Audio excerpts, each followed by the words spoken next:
Hello everyone! Today we're going to explore one of the most iconic chess games of all time, the game of the century, played in 1956 between 13-year-old Bobby Fischer and Donald Byrne, one of the strongest chess players in the USA at the time. This game is widely considered one of the most brilliant displays of chess ever seen from such a young player. Byrne plays the white pieces, and Fischer plays the black pieces. Let's dive in and see how Fischer showed the world that he would soon dominate chess for years to come. Byrne starts with knight to f3, a flexible opening move that controls key central squares and prepares for further development. Fischer mirrors with knight to f6, a solid response that also prepares to control the center and develop his pieces harmoniously. Byrne plays c4, aiming to control the d5 square and prepare for the typical English opening setup. Fischer responds with g6, preparing to fianchetto his bishop to g7, where it will control the long diagonal and support central pawns. Byrne develops his knight to c3, reinforcing control of the d5 square and preparing to advance in the center. Fischer develops his bishop to g7, solidifying his position and eyeing the long diagonal that could become crucial in the middle game. Byrne advances d4, fully occupying the center and claiming more space. Fischer castles, bringing his king to safety and connecting his rooks. It's still early, but both players are setting up for an intense battle. Byrne plays bishop to f4, developing his bishop to a strong square and preparing for further central expansion. Fischer responds with d5, challenging Byrne's center and striking back immediately. This is the beginning of the Grunfeld defense and sets the tone for the game. Byrne plays queen to b3, attacking the d5 pawn and eyeing the b7 square. It's an ambitious move that leaves Byrne's queen a little exposed early on. Fischer captures on c4 with pawn takes c4, grabbing material and creating a strong presence in the center. Byrne recaptures the pawn on c4 with his queen, putting pressure on Fischer's position and threatening to dominate the queenside. Fischer responds with c6, solidifying his pawn structure and preparing to challenge White's center, limiting Byrne's options for development. Byrne plays e4, seizing more central space and aiming to push his pawns forward. Fischer develops his knight to d7, preparing to reroute the knight to more active squares and supporting his position. This knight move also helps control key squares in the center. Byrne plays rook to d1, aligning his rook with the d-file and preparing for further central action. Fischer moves his knight to b6, attacking Byrne's queen and forcing it to move while improving his piece coordination. The game is heating up as both sides look for their next opportunities. Byrne plays queen to c5, putting pressure on Fischer's position and maintaining central control. Fischer responds with bishop to g4, pinning Byrne's knight on f3 and creating immediate tactical threats. This move begins to shift the balance in Fischer's favor.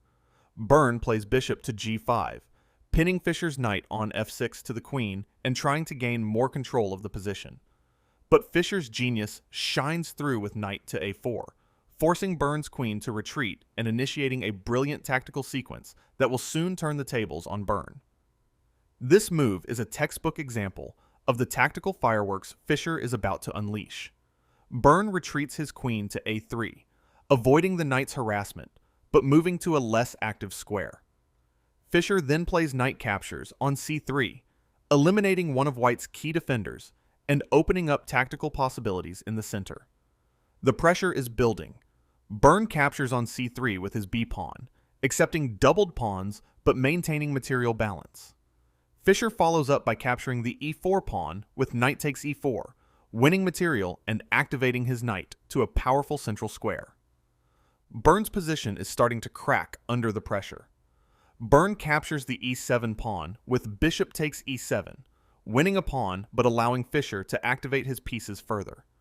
Fischer places his queen on b6, attacking both the f2 pawn and creating multiple threats.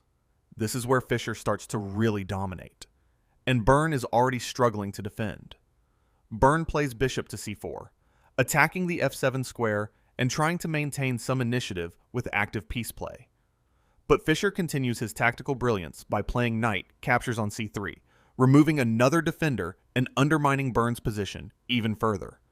Byrne plays bishop to c5, attacking Fischer's queen and hoping to trade pieces to relieve the pressure. However, Fischer unleashes the stunning rook to e8 check, activating his rook with tempo and forcing Byrne's king to move. This begins a devastating sequence that will leave White's king fatally exposed in the center. Byrne is forced to play king to f1, moving his king away from the check, but walking into a mating net, as the king loses castling rights and becomes vulnerable. Fischer develops his bishop to e6, attacking Byrne's bishop on c4, and continuing to pile up threats while maintaining perfect coordination among his pieces. And here it comes, the brilliant sacrifice of the game. Byrne captures Fischer's queen on b6 with bishop takes b6, seemingly winning material. But Fischer doesn't hesitate.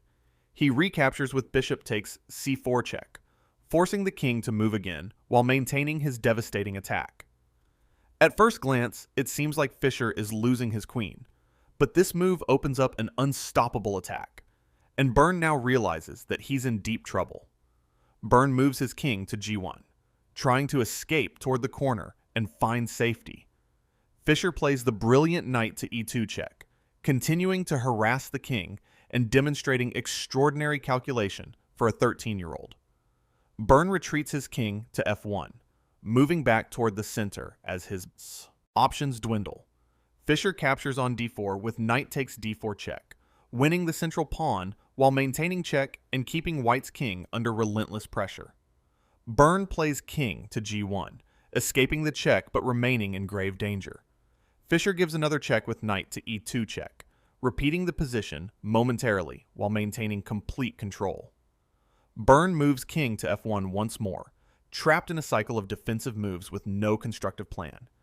Fischer plays knight to c3 check, repositioning his knight to attack the king while eyeing other key squares and maintaining the initiative. Byrne plays king to g1, escaping check but running out of good squares. Fischer captures the bishop on b6 with his a-pawn, winning back material and opening the a-file for his rook, while maintaining his initiative.